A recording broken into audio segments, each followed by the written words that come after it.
Let me see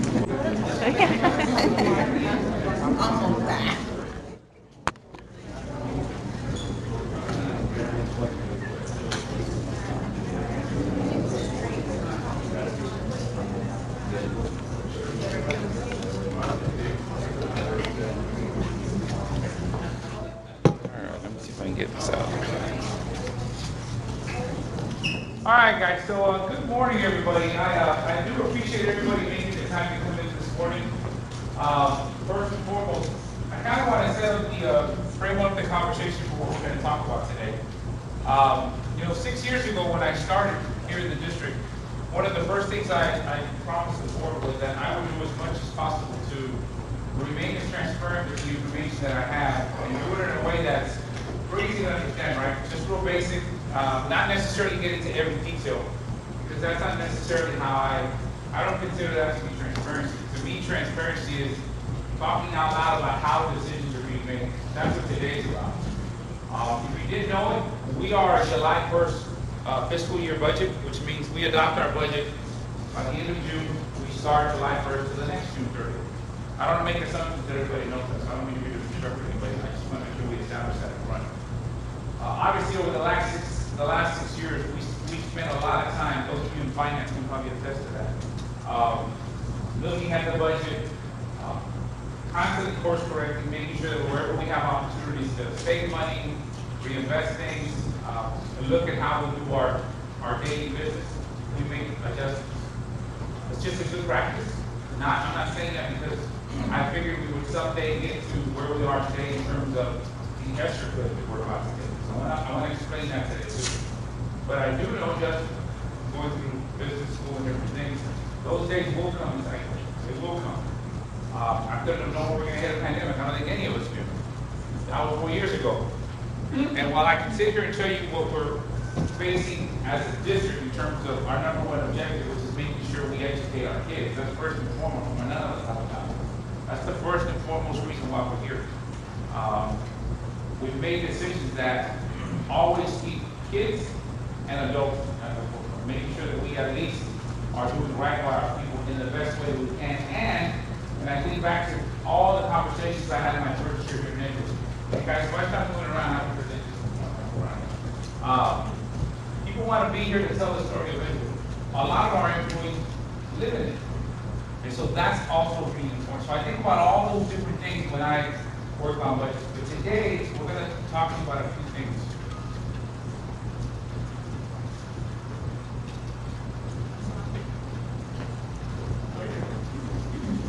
So when I present, I go over a few things. I think about what I was teaching in the classroom. So I like to talk about what's the intended learning outcome. What do I expect you to be able to walk out with in terms of information and in terms of what I want you to walk out with. So we're going to go over the legislative session of this. Why is that important? Because the bottom line is, it's the legislative body that gives us our basic student allowance. When we talk about basic student allowance, that's just the funding unit that the state says, here's how much money I'm going to give you per student that comes into your district. We're also going to define the difference between enrollment and attendance. The state of Texas still looks at those things. We have to understand that just because we may have 8,000 kids, we don't get funded for 8,000. We get funded for how many days during the classroom. That personally speaking, it's an antiquated way of doing it. We're one of only 6 states left in the union that still do that. And part of the role, when you don't see me running around, part of how I'm growing myself as a leader is I do a lot more work up in Austin now, getting in front of these people, trying to explain why they should make certain decisions. Because some don't know, and I'll be honest with you, some don't care. I tell them, and I've had doors shut in my face. And they don't want to hear it. And I only share that with you because I'm still startled by that. I still kind of, before I became a superintendent, I really thought that people did listen. Now that doesn't mean I've stopped doing my work, but I am still talking to them. And not just the ones that agree with us, and by us I mean public ed. I'm talking to the ones who don't agree. So I intentionally go seek them out and try to have that conversation about why they should fund us a little differently. So we're going to talk about unfunded mandates, budget considerations, and then we're going to talk to you about what we're proposing to the board, which will include what I had a discussion with the board about at our workshop on Tuesday, and then what's going to the board for recommendation in terms of compensation directly affects everybody in this room. So let's start with just establishing some context. I intentionally call it the not so special session because you probably watch the news just like I do. We've had multiple special sessions. Not one has given us any financial support for the work that we're doing in the district. So I use this because, guys, this presentation I've probably done in different forms probably over 20 times now. And I don't want to assume that everybody knows how we necessarily get funded. We get a lot of money that, yes, comes down to the federal government. Then it comes through Austin. Then it gets filtered even more. Then it goes through TA and comes to us. City of San Antonio supports us, but not necessarily directly. Sometimes it's through ARPA funds, that's the equivalent of ESSER, or sometimes they can help us through other social programs, like could be mental support, it could be social services, street services, things like that. These are the components or the mechanisms that we work with to make sure that we are still have a seat at the table and then we are paid for services that we need on the west side. So if you ever wonder why we have a chief of staff, that's why we have a chief of staff. And if you, some of you didn't know, I know everybody knows Ms. Oliva's now works in the city council. We do have a new chief of staff, Terry Salinas, I'm going to introduce him in a little bit. We did not replace Oliva's role, just sort of, there's some more duties I need you to do. So that's what Terry's doing. But again, these are the components that we work with. There's 2 bullet points that I want you to close in on here. 3 bullet points that I want you to close in on. We are in a situation right now with the state where we have a $2 billion funding gap around special ed. Now you know, this directly affects us because it directly affects the classroom. If we don't get the funds for that, then we have to make them up on our own. There's a $1 billion unfunded mandate that also is affecting the state with regards to school safety. Now what is school safety done? That basically means how we protect our buildings, the officers that we have, all the equipment, the things that they need, and the hardening of our buildings. Now, the one thing that I've been advocating for, that this bill doesn't, any of the bills don't have, is mental health support. That's a very reactive measure. And obviously it happened because of the unfortunate situation that happened in the project. And of course, that's horrible.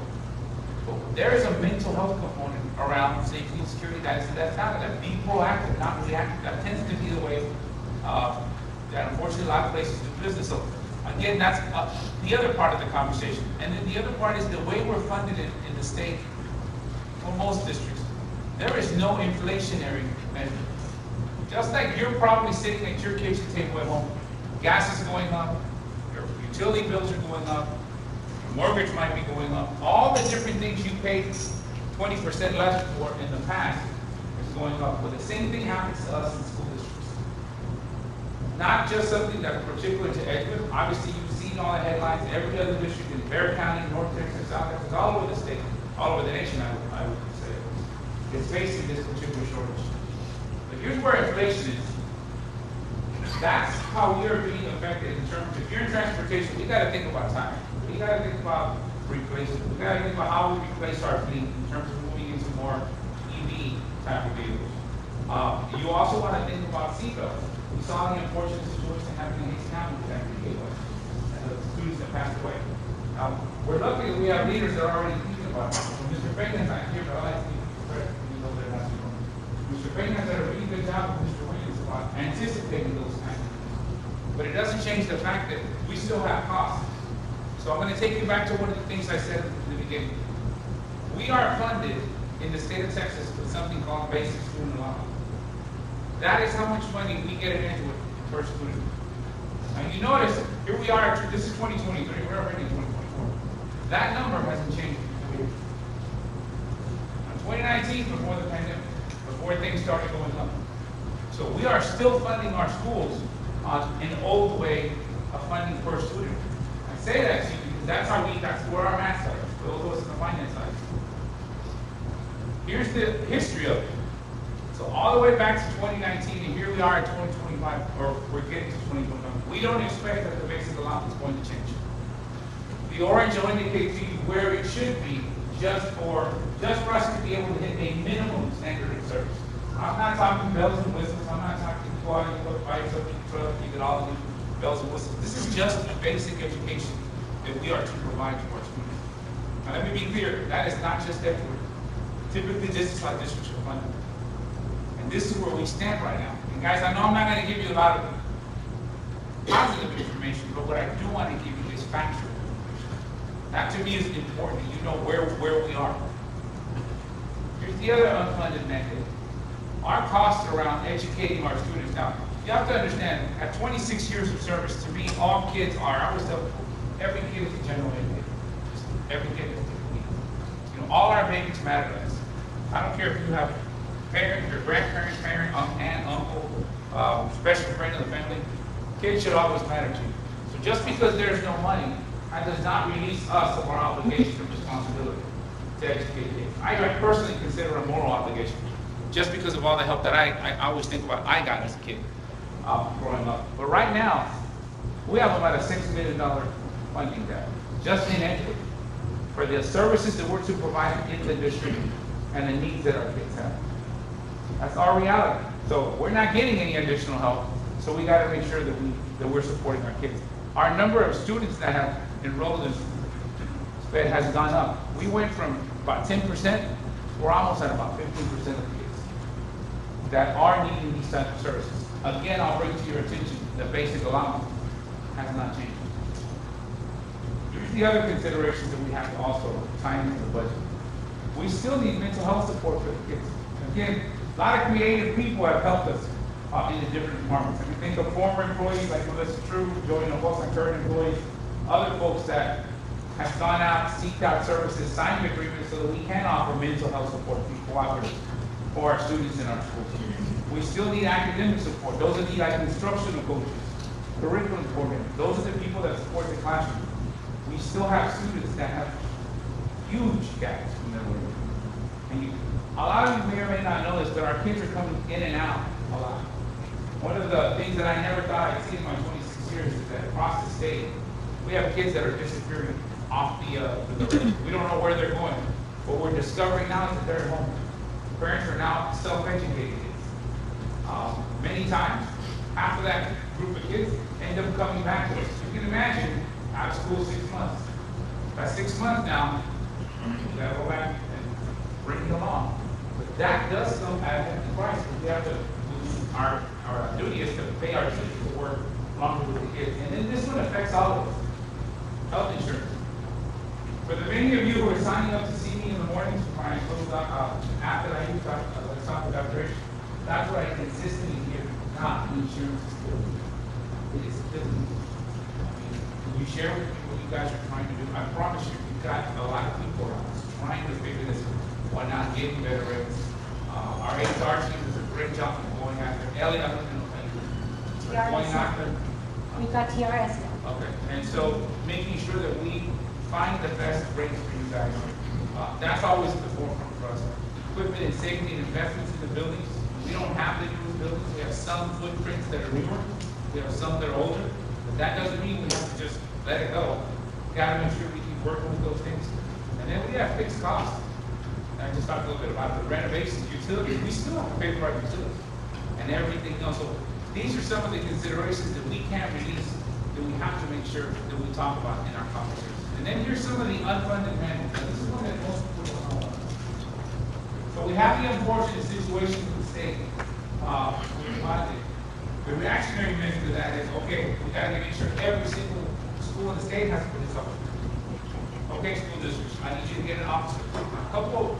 I applaud the effort, but I question the motives. And did you think this through?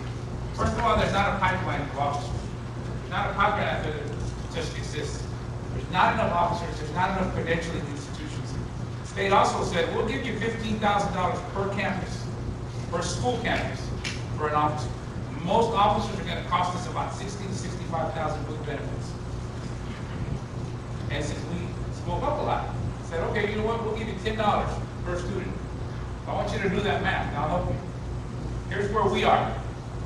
That's how much it costs about for us to keep up. All the work that the officers do. They do a lot of quality work in the neighborhoods, in our schools, a lot of other activities they do. This is estimated what we get for all that. That's our gap, about. But we have to make that up. Okay, these are things that we don't always necessarily put out there, but again, that's part of being transparent. We can't cherry pick. We'll be transparent about this, but don't tell me about that. I don't want to know about that. We got to know about all of it. Because at the end of the day, it affects all of us, right? And so again, these are what I call unfunded mandates that are still expectations that the state has of us. So Dr. Rachel, what have y'all been doing to try to get ready for this stuff, right? So here's what we've been doing. We've been trying to increase our fund balance, and we're about to go to that right next. We're looking at staffing, wherever we can move duties and not have to bring the whole person back. And guys, we have not pushed anybody out of the job. Either people leave, we question who we need to bring them back. And then looking at our operating expenses. So here's what we've been doing with regards to our fund balance. In 2019, this is where the fund balance is. And so the state of Texas says EISD or ISDs, you must have at least 2.5 months of reserve. That's our daily operating expense. That means we can be payroll expense. Some of our bills are payroll. For us, we have to have this amount of money in the piggy bank. Now, we have 57, but that there's a -3 because we're going to have to take some of it out to start the school year this next year. That's July 1st. To make ends meet, we're going to have to take that amount out. Now, throughout the year, we look at the budget, we scrub money where we can bring back to the fund balance. This is where we are. What have we been doing? We were able to add about $10 million into the fund balance over the last 6 years, over the last 5 to 6 years. That's important because we've got to have a reserve. Some of my conversations with the board is that eventually we will need to ask for a bond because we need new buildings, we need updates. I think of schools like Loma Park. That school just, quite frankly, needs replacement. That needs a new school. Our high school kids need things like a career technology center, one of these new ones that has everything that's brand new so the kids can come in and actually learn a trade. There's a lot of trades that pay more than in college degrees. So I believe in college, but I don't think it's perfect. I don't think we need it if we don't have to. There's other careers that can pay just as well. But again, our goal is to stay within the rules because if we don't, that affects our credit rating. Kind of like when you and I bought a house, the worse your credit is, the more interest you pay, right? Well, that's how it is for us too. If we don't have a good bond rating, we're going to pay more for the money we're going to take out. And when we take out bonds, we ask the general public for permission, and guess who pays it back? The general public. So we're being respectful and planning today for something that may not even happen for 3 to 5 years. But that's how this works. The other thing we've been doing is that we've been looking at restructuring central office. Throughout the years, we've been able to save about this much money to bring salary increases, to bring the teacher rates to at least this minimum, increase hourly raises, and then do those one-time incentives that we've done over the years. Just to give you some context about something as fundamental as $250, let's just say winter break incentives for everybody. That's going to cost us close to about $369,000. One more time? $369,000. So I'm going to round that up. It's about $400,000. That's just for 250. We can keep doing the math. So those are things we want to do and we've been doing. We have to take those proactive steps. Right? So these are some of the things we've been able to do. That's where the teacher salary started back about 5 to 6 years ago.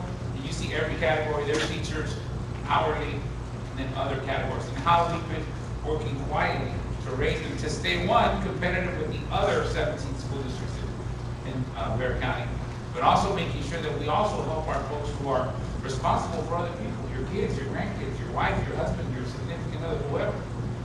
Our goal is to continue to support that as much as we can and still be financially responsible to the work we've got to do. That hasn't been easy because again, here's where we were in 2018. Here's how much, this is just an example. Locally, this is how much money we were contributing to most of our needs, that federal, that state. I want you to look at how the state has dwindled down their contribution. Our contribution has had to go up. And we had a federal one that grew like, here's Mr. Esther there. COVID came in, and now it's starting to drop. So we have to, this is a constant game that finance and my things are constantly looking at because that's part of the work we do, of the other things we're doing. And then there's other things that you can't prepare for. Those of you in finance, you can attest to this. We lost money this year with SHARS. So a lot of our kids who we can reimburse through Medicaid, I believe, we lost about $1.4 million out of that money. And directly, it's about 1.6 million, so you can do that math. So it's a lot of money that we did not anticipate. I think we found out from 1 month to the next, it's going to happen. So again, these are other things that are important. I also want you to walk away with this, guys. I'm informing you of this because it's important that as voters, you know, these are the things, there's some level of politics in wild audience. I don't mind telling you. And for what it is, I can't control it. I don't believe in getting stressed out about things I can't control. But I do believe in going directly to the issue and addressing it with those who have power. So that's, again, a lot of the effort that I've been trying to spend my time now. And then here's some of the other things. You've heard me talk about this earlier. Attendance is just killing us. The kids don't come like these. On a good day, we'll hit 90% in the district. And that's what it's really good. We are in the upper 80s. And for every percent of attendance we don't have, we lose millions. That's money we have to make up. And then, of course, these are other factors that are important, but that we have to look at. There's just, quite frankly, a teacher shortage. We used to have them line up out the door in elementary. Now, I mean, short of us, I don't know what else. We're doing a lot of things to build our pipelines, but these are other challenges that we have. So this is the summation of everything I just gave you. We're dealing with double-digit inflation. The COVID funding cliff is here. So September 30th, last day we encumber or spend money around ESSER. The enrollment decline is affecting us, all school districts. There is a huge increase in school safety with no money. That's just the bottom line. We have to keep up with that. The sped funding limits or losses are huge for us across the state. And then the rest of it I won't get into, but number 7 is the important one. This last legislature, the 88th one, the last 2 years ago, did nothing for public ed. And it's important that you know that. And so that's not Dr. H saying, that's Raise Your Hand Texas. That's, if you like going to HB, that's the Charles Blood Foundation. That's his nonprofit that represents public ed. He's pouring millions of his own money into protecting public ed. And so I say that, I like to fool people that are out there doing the work every day, but this is what's important because they're out there fighting for public school. And so that just gives you a beginning to where we are with regards to some of the past things that we're having to consider. I say past, but they're honestly going to continue. But now we want to talk to you a little bit about what we presented to the board for budget consideration, and then I'll close out with the actual compensation recommendation that I'm making to the board. All right, thank you, sir. And thank you all for being here. I really didn't think we were going to have a good crowd, but 7 o'clock in the morning, let's talk some more numbers. So we just had a meeting on Tuesday with the board. And I promise I will not make this too lengthy. But here's, for those of you, and I know a lot of you sometimes show up to our meetings, sometimes you don't, but our board members give us a lot of time. We have workshops with them. We have board performance planning meetings. And before we even get to the board, they get a lot of this information. So their basic role is to approve a budget, set the tax rate. Those of you who live in the district, the state gives us, and we're going to go over some of those things, but they set the tax rate, they work with the superintendent, and they set policy. So everything that we do in the district at the most basic level comes to the board in this way. Everything we do, if you've seen our goals and priorities, everything we do has to be anchored around this. When people ask you, why do we do what we do? You might have some of this, you may see it in your departments. This is where it stems from, and you'll see how the numbers end up on those pages of the budget during the year. In 23-24, Dr. Hernandez already talked about this. This is how we anchored. Look at those numbers. We approved $95 million. We were using $11.3 million of ESSER, and I'm in the way of some people. We approved $11.3 million of ESSER funding, right? And we have a lot of people tied to that money. So our goal during the year was to figure out how are we going to keep our people and the resources we have to make sure that we honor the work that's already been done. So how do we change and how do we bring in those $11.2 million and add to 95? Despite everything Dr. Hernandez just talked about, right? How do we keep the people in the places that they're at so we can continue to provide services? So our tax rate moving into next year. This is important, especially for those of you that live in the district. Those of you that get a tax bill, you know that every year, even if you don't touch your house, your property value miraculously goes up. You pay more taxes. In EISD, that's the equivalent of about another $116 a year. So when Dr. Hernandez was talking about our local budget, our contribution going up, that's how it happens. Our taxpayers carry that burden. So as our taxpayers pay a little bit more, the state gives us a little bit less. We don't get to keep this money, and that's really important to know. That taxes go up, the state contribution goes down. So what have we done all year long? We've known this is coming. We've known that September 30th deadline for COVID was coming. This is what we've done to prepare, and we're going to talk a little bit about that. There's been several committees. There's been meetings. Those of you that see those meetings coming after school, what are you talking about? What are you doing?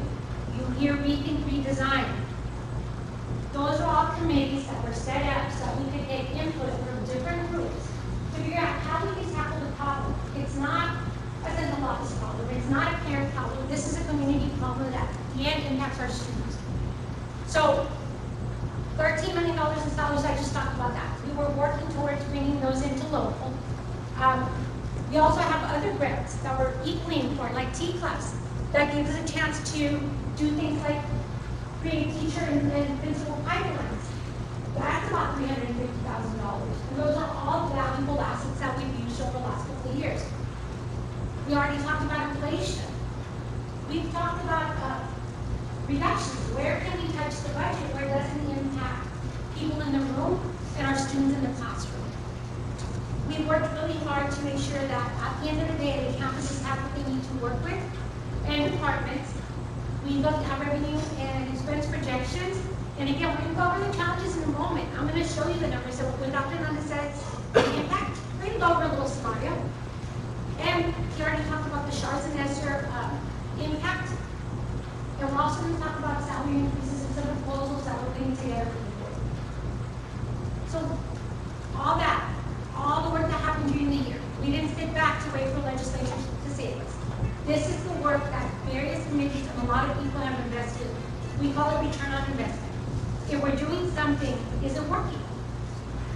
Right? So when your supervisor says, hey, can we cut here? Maybe you can't on that trip, find an online.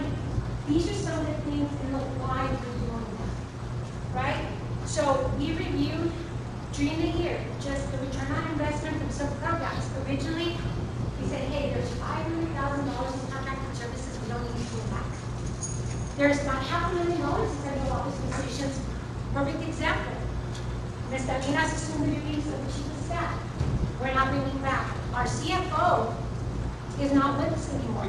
We assume those duties are redistributed. So there's a lot of examples of that that happened during the year. In operations, well, we're impacted too. Everybody had a little contribution during the year. At the end of the day, that was about $8.2 million in savings. And I want to talk about this a little bit more because part of those savings included the really hard decisions that our board allowed us to make about closing two of our campuses, I'm sorry, Winston and Renton. Those were difficult conversations with the community, with the staff. There's passion behind these campuses. This is what this allowed us to do. We were able to move 37 teachers to otherwise vacant positions. So 37 teachers are now going to be in classrooms where we may have started the year without a qualified teacher. We are struggling to hire principals, assistant principals, counselors, nurses, custodians, child nutrition. A lot of these positions normally have vacancies. The movement, everyone got placed and were placed to serve students. And this was a good thing. Closing was really hard, but it really allowed us to move some of the resources where we needed them. And as Dr. Nanda's mentioned, no one has lost their job. People who leave have been voluntary, and we've been really, really, and our board's been behind this, that we don't push people out. We've moved people where all the jobs are still here, and they're much needed. Now, let's talk about that enrollment challenge or the attendance rate. So, this screen is a little hard to see, but let's talk about 2023, the one that looks a little gray there. Right? All enrollment in 2022-23 was 8,117 students. If you follow down that other little gray line, it says 5,957. That's our regular program gate. Guess what number the state gives us money on? You follow me all the way down where it says funding loss, another gray square. We have 8,177 kids, 5,958 that we get money on. So we lose funding for 2,219 more students. That doesn't mean we don't hire teachers. That doesn't mean that we don't support them in operations. We hire custodians, we hire clerks, we hire everybody at the campus level to support 8,200 kids, but the state gives us money for 5,900. That is a huge difference. Imagine what we could do with $13.7 million. So when we talk about legislative action, and we talk about the politics behind the decisions that are being made, those are some of the things that have not changed in years. In years, despite inflation, despite the challenges we have, we're still working under that same system. Having said all that, I'm going to move on to the fun stuff. We proposed a budget of about $99.8 million. We took into consideration those reductions. We took into consideration the savings we put into the fund balance to make sure we operate. So we proposed a $99.8 million budget to the board. We also talked about some adjustments, and I'm going to get into a little bit more details there to include stipends, the teacher step increase, and one-time pay. We are using the last bit of ESSER as judiciously as we can between July 1st and September 30th. We have new to our budget and earned by a lot of our teachers. We have 36 teachers that earned a teacher incentive allotment, a designation. We have 36 master, exemplary, and 36 designated teachers. And they're going to be earning extra money that the state is funding to the tune of $503,000. We are also proposing a child nutrition budget that's balanced at $8.9 million. And our debt service. This is always my least favorite. We owe some money for some bonds. Gotta pay for that. This is more information than anything. Can you But back up? absolutely. Ma'am, Yes. this one is important, guys, because you heard me talk a little bit earlier about not the possibility. I have every intention of having a discussion with the board about future bond. We're just at that point. That's something that I've wanted to do since year one. But I also have to be fiscally responsible to our taxpayers and our people who may not have school kids in our schools anymore. I may not even know who they are. But that doesn't release me of my responsibility to make sure that I consider the people who have budgets that have to pay. They have homes that they have to keep up. And so I'm trying to be really responsible about working on this particular part of the budget, because when we bring a bond up, we will have to add to this. We'll have to take out other bonds, we'll have to go into debt, but it's the right thing to do right now. Specifically around those two areas. Now, I'm not saying it's going to be those two. Those are two that are just at the top of my head. It still has to go through community meetings, it has to go through a lot of things. But you gotta start with at least a sense of direction, right? And that's where I think that we'd like to start. So here's what we're proposing. Please. Here's what we're proposing for next year's budget. Now, I want to clarify a couple of things. The TIA money, that's not money we can move around, play with, or anything like that. That is money that is specifically designated so that the teachers who earn it, that's based on student outcomes. That means they accrued it because the kids are outperforming for their grade level. So that's a really good thing for us. This is the remaining money that we have in ESSER. What we're going to use for these first 40 days, July 1st through September 30th, we're trying to be, again, really go to the granular level, how we can really use all this funds up. And I didn't say it before, but Mr. Abunas and that team, thank you. Y'all have been advising us. Mr. Kevin, the whole group, for all the advisement y'all are giving us. But this is the breakdown of where we're going to put it in terms of our priorities for next year. This is the option that I'm bringing to the board for recommendation for compensation. I'm proposing to the board that they take a vote on a 2% increase, step increase for all teachers. Now, let me define teachers. The state of Texas says that a teacher can be a librarian, a counselor, or a classroom teacher. So it is 2%, which would include the teacher step increase. And then for all other employees, it's a 1.5% qualified for all other employees. Now, this is also in alignment with all the other districts. Now, you saw here recently where Northside did a 2%. The rest of us, there's 17 of us, and we're on an open stream of communication on our phones. So we're constantly talking about, what are you going to do? What are you going to do? What are you going to do? Now, just like any good group of people, there's some competition there amongst the 17 of us. But I will tell you this, I do get caught up in it a little bit, I ain't gonna lie. But Yes, he does. I also don't want to make a decision today that's going to put us in a pickle next year. Some folks don't mind doing that. That's not me. That's who you're working with. I don't want to take that gamble because there are people behind taking gambles, and so that's not something I want to do. So that is what we're bringing to the board for recommendation. That will be on June the 13th for the regular board meeting. That 7-member board will vote on this item as they do every month. If they approve it, then that goes into effect for July 1st. So we'll start that July 1st. But I wanted you to know up front the why we got to this point.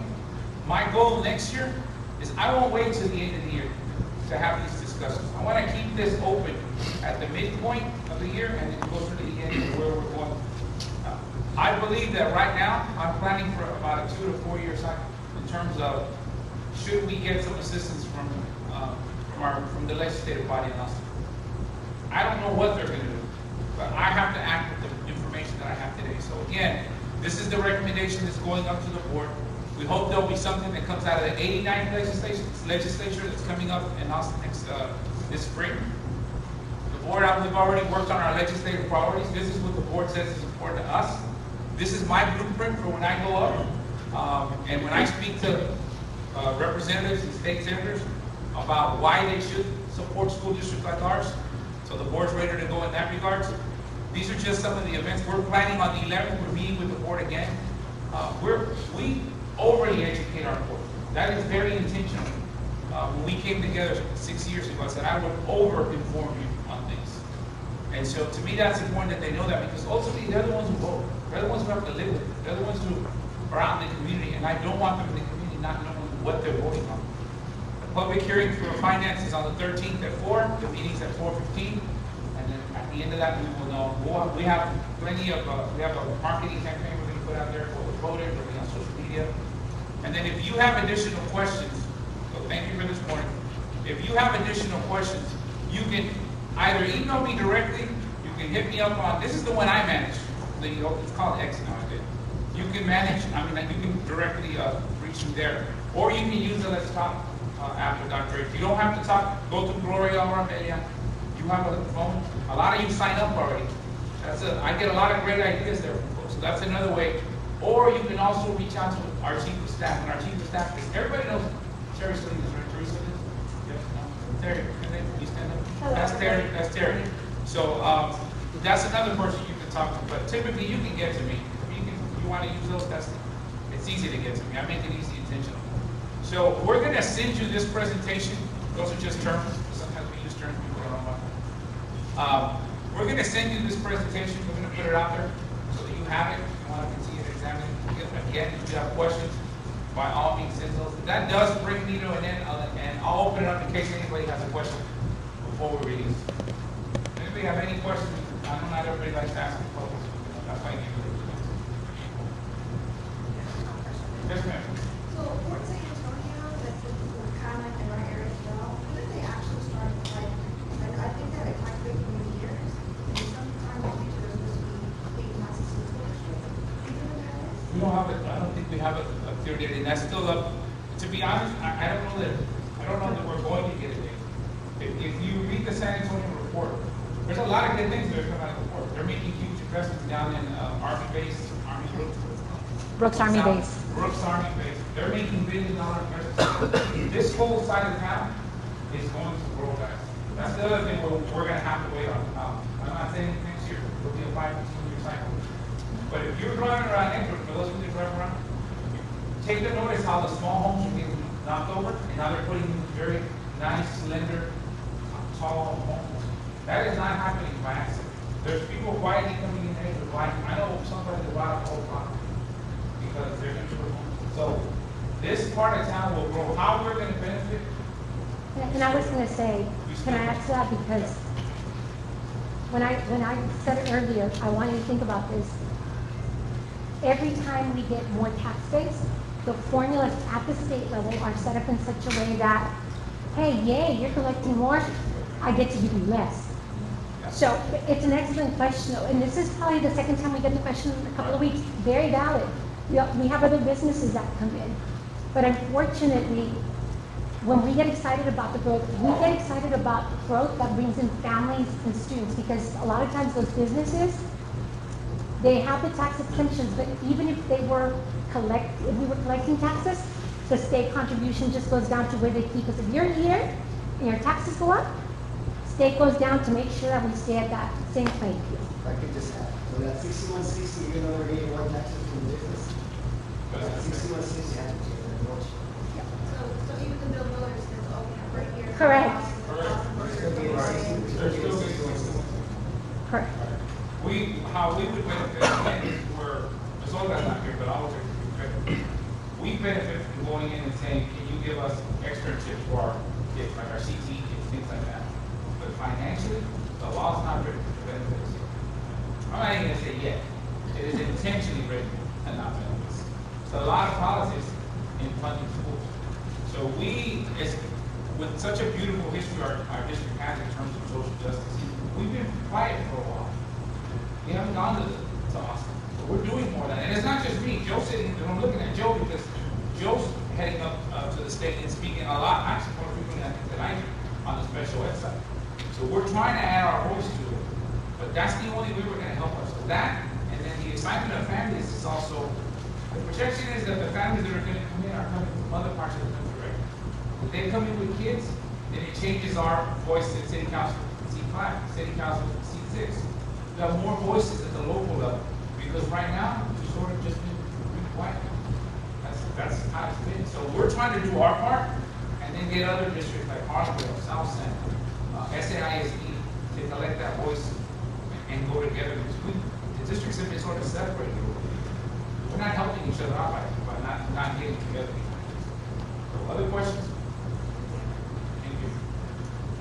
All right, guys, we're going to send this presentation to you. We're going to send it to everybody in the district. And then again, if you have any further follow-up, please let us know. And on your way out, please, coffee, whatever you want to take extra. Okay, thank you all. Much appreciated. You guys have a great day.